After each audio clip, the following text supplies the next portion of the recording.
Assalamualaikum warahmatullahi wabarakatuh. Perkenalkan, nama saya Siti Darojatul Kopipah, NIM 1914201116 dari Perbankan Syariah 6C. Baiklah, saya akan memenuhi tugas ujian dari mata kuliah arbitrase. Dan dosen pengampunya yaitu Dr. Syaiful Bahri, SAG MM. Baiklah, saya di sini akan menjelaskan tentang jenis-jenis arbitrase. Jenis-jenis arbitrase ada dua. Yang pertama yaitu arbitrase ad hoc atau voluntar. Jadi, arbitrase ad hoc yaitu arbitrase yang sifatnya tidak permanen. Artinya, keberadaan atau eksistensi arbitrase tersebut sangat beruntung pada kebutuhan pihak-pihak yang bertikai, yang menghendaki penyelesaian sengketa mereka melalui arbitrase ad hoc tersebut.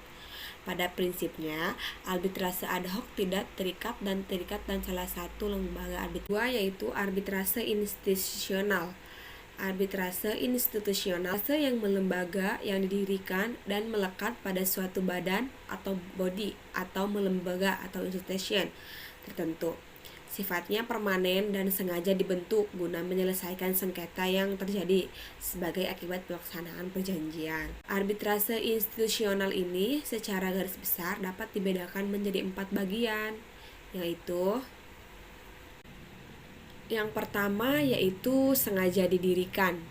Jadi, arbitrase institusional sengaja didirikan untuk menangani sengketa yang mungkin timbul bagi mereka yang menghendaki penyelesaian di luar pengadilan. Arbitrase merupakan wadah yang sengaja didirikan untuk menampung perselisihan yang timbul dan perjanjian ini. Pihak-pihak yang ingin penyelesaian perselisihannya dilakukan di luar pengadilan oleh arbitrase dapat memperjanjikan didirikan dan sifat permanen yang melekat pada arbitrase institusional merupakan ciri pembeda dari arbitrase ad hoc. Yang kedua yaitu arbitrase institusional yang bersifat nasional. Secara institusional dibagi menjadi dua sifat, yaitu nasional dan internasional. Pasal 3 tahun 1999 dikatakan bersifat nasional jika kesengajaan pendiriannya itu hanya untuk kepentingan sendiri, bukan untuk kepentingan negara yang bersangkutan, seperti yang sudah dijadikan arbitrase internasional. Yang ketiga yaitu arbitrase institusional yang bersifat internasional. Untuk menentukan apakah suatu arbitrase itu termasuk arbitrase nasional atau arbitrase internasional, beberapa faktor dapat dijadikan indikasi, antara lain yang pertama yaitu pokok sengketa, yang kedua yaitu kebangsaan atau tempat tinggal para pihak dan para arbiternya, yang ketiga yaitu hukum yang digunakan dan tempat pemeriksaan arbitrase dilangsungkan. Yang keempat yaitu arbitrase institusional yang bersifat regional. Dalam pelaksanaannya, cita-cita untuk menggunakan arbitrase regional tampaknya sangat berat. Karena apa? Karena arbitrase regional belum tentu dapat diterima oleh negara-negara dunia ketiga sendiri, apalagi oleh negara-negara maju, karena setiap usul yang datangnya dari negara dunia ketiga untuk menggunakan arbitrase regional untuk menyelesaikan perselisihan mereka pasti akan ditantang oleh mitra dari pihak negara maju, badan arbitrase internasional maupun badan arbitrase yang bersifat regional. Ada 6.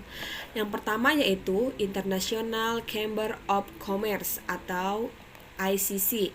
Yang kedua yaitu American Arbitration Association atau IAA. Yang ketiga yaitu American Society of Maritime Arbitration atau ASMI. Yang keempat yaitu London Court of International Arbitration. Yang kelima yaitu Center for Dispute Resolution yang berada di London. Dan yang keenam yaitu Australian Center for International Commercial Arbitration yang ada di Australia. Yang selanjutnya yaitu Perbedaan arbitrase ad hoc dan arbitrase internasional. Perbedaan arbitrase ad hoc dan arbitrase institusional. Yang pertama yaitu arbitrase ad hoc, adapun arbitrase internasional adalah arbitrase yang dikoordinasikan oleh suatu lembaga. Yang kedua yaitu arbitrase ad hoc dibentuk secara khusus atau bersifat insidentil untuk memeriksa dan memutus perselisihan sengketa tertentu dalam jangka waktu tertentunya. Setelah memutuskan sengketa, berakhir pula arbitrase ad hoc ini. Sedangkan arbitrase internasional adalah suatu arbitrase yang dikoordinasikan oleh suatu lembaga institusional tertentu. Sifatnya permanen dan sengaja dibentuk guna menyelesaikan sengketa yang terjadi sebagai akibat pelaksanaan perjanjian. Setelah selesai memutus sengketa, arbitrase internasional tidak berakhir. Yang ketiga yaitu arbitrase ad hoc tidak terkait dengan salah satu badan arbitrase, sehingga tidak memiliki aturan tata cara tersendiri, baik mengenai pengangkatan arbiternya maupun mengenai tata cara pemeriksaan sengketanya. Para arbiternya ditentukan dan dipilih sendiri berdasarkan kesepakatan para pihak. Adapun arbitrase internasional memiliki prosedur dan tata cara pemeriksaan sengketa tersendiri.